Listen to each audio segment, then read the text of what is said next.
Pernahkah kamu bertemu dengan seseorang yang kehadirannya saja sudah membuat hatimu damai? Mereka berbicara dengan lembut, bertindak dengan bijak.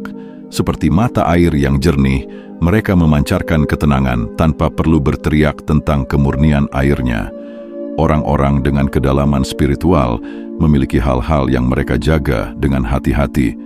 Di tengah hiruk-pikuk dunia modern yang penuh dengan pamer dan haus validasi, mereka memilih untuk hidup dalam kerendahan hati. Mereka memahami bahwa kekuatan sejati tidak terletak pada seberapa keras kamu berteriak tentang dirimu, melainkan pada seberapa dalam dampak positif yang kamu berikan pada dunia. Orang-orang ini memiliki pemahaman yang unik tentang kehidupan. Mereka tahu kapan harus berbicara dan kapan harus diam, kapan harus berbagi dan kapan harus menyimpan sesuatu untuk diri sendiri. Kebijaksanaan ini bukan karena mereka tertutup, melainkan dari pemahaman mendalam bahwa tidak semua hal perlu atau layak untuk dibagikan. Berikut adalah 8 rahasia yang tidak akan sembarangan mereka bagikan kepada orang lain. Pertama, niat mereka. Orang dengan kedalaman spiritual tidak tergoda untuk mengumumkan niat baik mereka. Ketika mereka berencana membantu seseorang atau melakukan kebaikan, mereka langsung bertindak tanpa perlu memberitahu dunia tentang rencana mereka. Mereka memahami bahwa mengumumkan niat dapat mengundang energi negatif, atau bahkan membuat niat tersebut kehilangan kekuatan dan nilainya. Mereka percaya bahwa niat murni harus dijaga kemurniannya. Ketika seseorang terus-menerus bercerita tentang rencana baiknya, seringkali hal itu justru menunjukkan adanya keinginan untuk mendapat pengakuan. Orang dengan kedalaman spiritual tidak membutuhkan validasi dari orang lain untuk merasa baik tentang diri mereka sendiri. Tindakan mereka berbicara lebih keras daripada kata-kata. Kamu mungkin tiba-tiba menemukan mereka hadir di saat yang tepat, memberikan bantuan yang sangat kamu butuhkan, tanpa pernah sebelumnya mereka menyebutkan akan melakukan hal tersebut. Ini adalah cara mereka menjaga kemurnian niat dan memastikan bantuan yang diberikan benar-benar tulus. Dengan tidak mengumumkan niat, mereka juga melindungi diri dari energi negatif yang mungkin muncul. Keheningan tentang niat baik ini akan melindungi mereka dari rasa iri, dengki, dan pandangan sinis orang lain. Mereka tahu bahwa tidak semua orang akan memahami motivasi tulus mereka. Sebagian mungkin akan menganggap mereka hanya pencitraan atau ada maunya, sehingga lebih baik bertindak tanpa banyak kata daripada mengambil risiko mengundang salah paham dan prasangka buruk yang tidak perlu. Kedua, firasat yang tajam. Orang dengan kedalaman spiritual dan hati yang bersih sering memiliki firasat yang sangat tajam, tetapi mereka sangat berhati-hati dalam membagikannya. Mereka memahami bahwa tidak semua orang siap menerima informasi tersebut, dan pengetahuan yang salah waktu dapat menimbulkan ketakutan. Seperti seorang navigator kapal berpengalaman yang bisa merasakan tanda-tanda datangnya badai, namun tidak langsung memperingatkan penumpang. Agar tidak terjadi kepanikan, mereka memilih cara yang bijak untuk menyampaikan peringatan. Mungkin dengan memberikan nasihat umum tentang agar lebih berhati-hati, atau mengalihkan pembicaraan ke arah yang lebih positif tanpa mengungkap detailnya. Mereka tahu bahwa firasat yang tajam bukan hadiah untuk dipamerkan.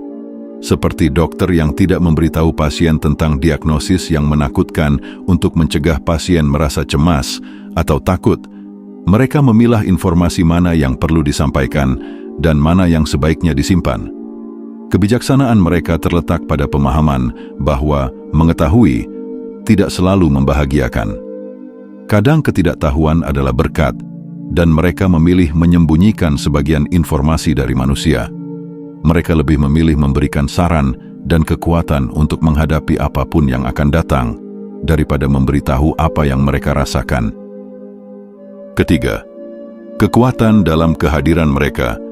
Ada energi khusus yang memancar dari orang-orang yang memiliki kedalaman spiritual dan kejernihan batin, yaitu kekuatan penyembuh.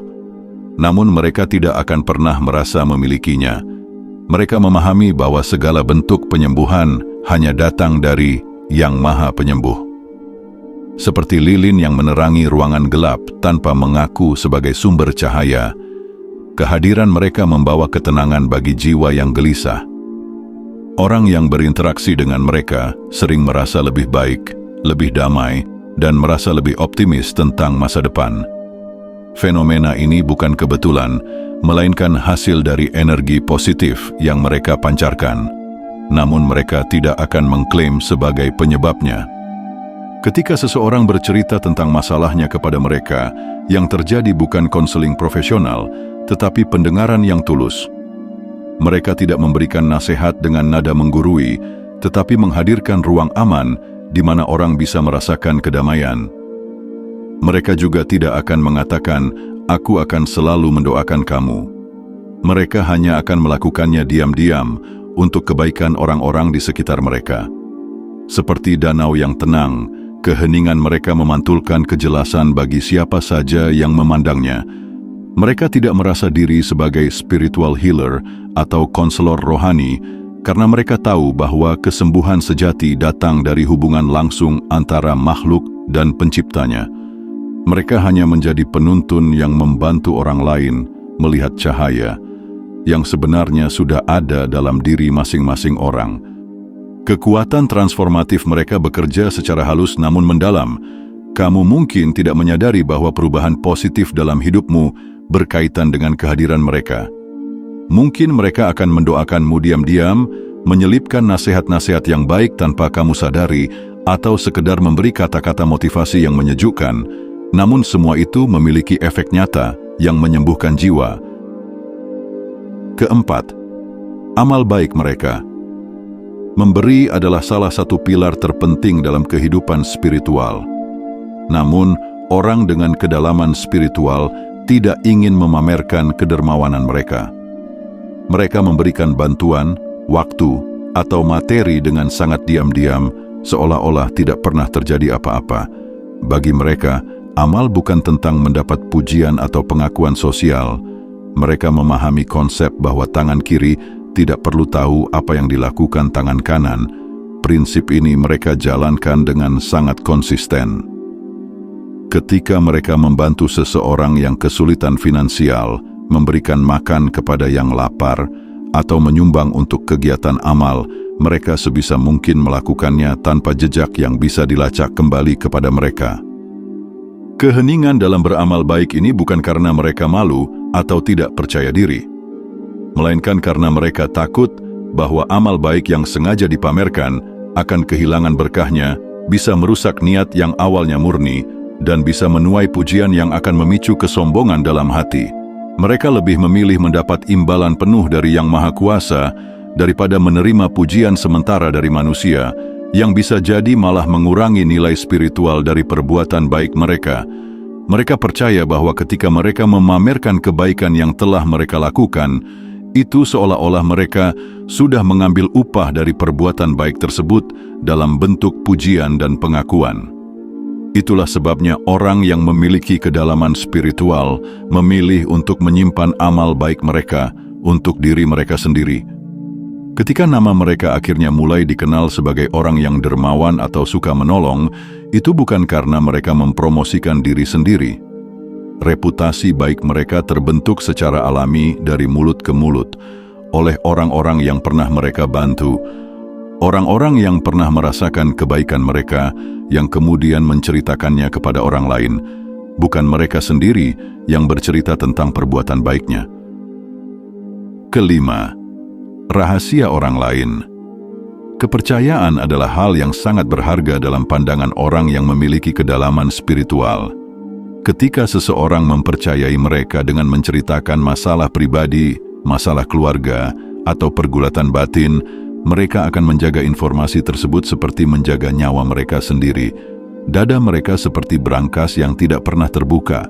Ketika seseorang mempercayai mereka dengan rahasia pribadi, informasi itu akan terkubur bersama mereka. Mereka tahu bahwa membocorkan rahasia orang lain sama dengan mengkhianati kepercayaan yang telah diberikan kepada mereka. Lebih dari itu, mereka memahami bahwa gosip dan gunjingan adalah racun yang bisa merusak hubungan antar manusia. Ketika kamu menceritakan rahasia orang lain, kamu tidak hanya melukai orang yang bersangkutan, tetapi juga menciptakan lingkungan yang penuh dengan ketidakpercayaan dan kecurigaan. Orang dengan kedalaman spiritual lebih memilih untuk menjadi telinga yang mendengarkan daripada mulut yang menyebarkan cerita. Mereka memahami bahwa setiap orang membutuhkan tempat yang aman untuk mengungkapkan perasaan dan pergulatan di dalam diri mereka. Dengan menjadi tempat yang aman, mereka membantu orang lain untuk menyembuhkan luka-luka batin dan menemukan ketenangan. Sikap ini membuat orang-orang merasa nyaman untuk terbuka kepada mereka. Kepercayaan yang dijaga dengan baik akan kembali kepada mereka dalam bentuk rasa hormat dan kasih sayang dari orang-orang di sekitar mereka. Keenam, keberhasilan duniawi. Ketika orang dengan kedalaman spiritual mencapai kesuksesan dalam hidup, entah itu berupa kekayaan atau pencapaian lainnya, mereka tidak akan memamerkannya kepada orang lain. Mereka memahami bahwa setiap keberhasilan yang mereka raih adalah hasil dari campur tangan Tuhan yang Maha Kuasa, bukan semata-mata karena kehebatan mereka sendiri. Sikap rendah hati ini membuat mereka tetap membumi meskipun sudah meraih banyak hal. Mereka juga sadar bahwa memamerkan keberhasilan bisa menimbulkan iri hati dan perasaan dengki dari orang lain. Iri hati dan rasa dengki adalah emosi yang sangat destruktif, yang bisa mendatangkan energi negatif kepada orang yang menjadi sasarannya. Dengan menyimpan pencapaian untuk diri sendiri, mereka melindungi diri dari pandangan iri dan dengki yang bisa mengganggu ketenangan hidup mereka. Lebih dari itu, mereka memahami bahwa keberhasilan yang sejati bukanlah tentang seberapa banyak yang bisa dimiliki, melainkan tentang seberapa besar manfaat yang bisa diberikan kepada orang lain. Uang atau harta benda hanyalah alat yang bisa digunakan untuk berbuat kebaikan. Jika alat-alat tersebut justru membuat seseorang menjadi sombong dan lupa diri, maka keberhasilan tersebut telah berubah menjadi musibah. Orang dengan kedalaman spiritual tahu bahwa berkat yang mereka terima bisa juga menjadi ujian dari Yang Maha Kuasa. Apakah mereka akan tetap rendah hati dan menggunakan berkat tersebut dengan baik, atau justru menjadi tersesat dan lupa? Dengan menjaga kerendahan hati, mereka menunjukkan bahwa mereka layak mendapatkan kepercayaan dan berkah yang lebih besar dari Sang Pencipta. Ketujuh, perkataan buruk. Orang dengan kedalaman spiritual sangat menjaga lidahnya dari kata-kata yang bisa menyakiti orang lain. Mereka memahami bahwa setiap kata yang keluar dari mulut memiliki kekuatan yang luar biasa. Kata-kata bisa menjadi obat yang menyembuhkan atau pisau yang melukai. Oleh karena itu, mereka selalu berhati-hati dalam memilih kata-kata yang akan mereka ucapkan. Mereka menghindari kata-kata kasar, makian, atau sindiran yang bisa menyakiti perasaan orang lain. Bukan karena mereka tidak pernah merasa kesal atau marah, tetapi karena mereka memahami bahwa melampiaskan emosi negatif melalui kata-kata kasar hanya akan menciptakan lingkaran setan yang merugikan semua pihak. Karena ketika seseorang berkata kasar kepada orang lain, maka orang tersebut cenderung akan tergoda untuk membalas dengan kata-kata yang lebih kasar lagi, dan begitu seterusnya. Ketika mereka perlu memberikan nasihat atau teguran kepada seseorang, mereka akan melakukannya dengan cara yang lembut dan penuh kasih sayang.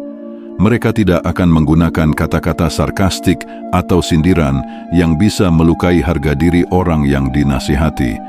Mereka memilih kata-kata yang membangun daripada yang merusak, yang memberikan solusi daripada yang hanya menyalahkan.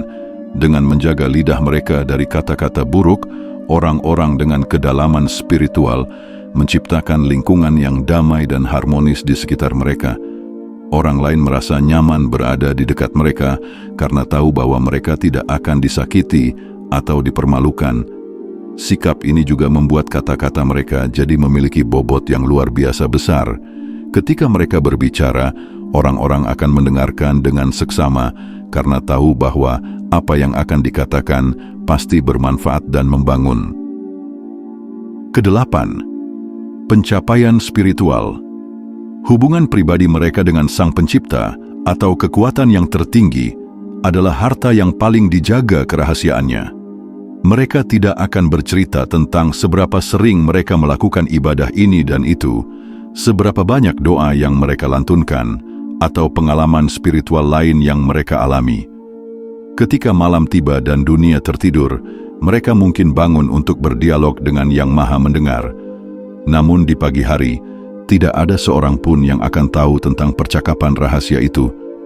Mereka memahami bahwa spiritualitas sejati tidak diukur dari seberapa banyak ritual yang dipamerkan, tetapi dari seberapa dalam transformasi yang terjadi dalam hati, seperti parfum yang aromanya tercium tanpa perlu diperlihatkan botolnya. Ketika seseorang menceritakan pencapaian spiritualnya kepada orang lain, ada kemungkinan bahwa niatnya sudah tidak murni lagi. Mungkin ada sedikit keinginan untuk dipuji atau diakui, dan mereka menghindari jebakan dengan menyimpan rahasia itu untuk diri sendiri.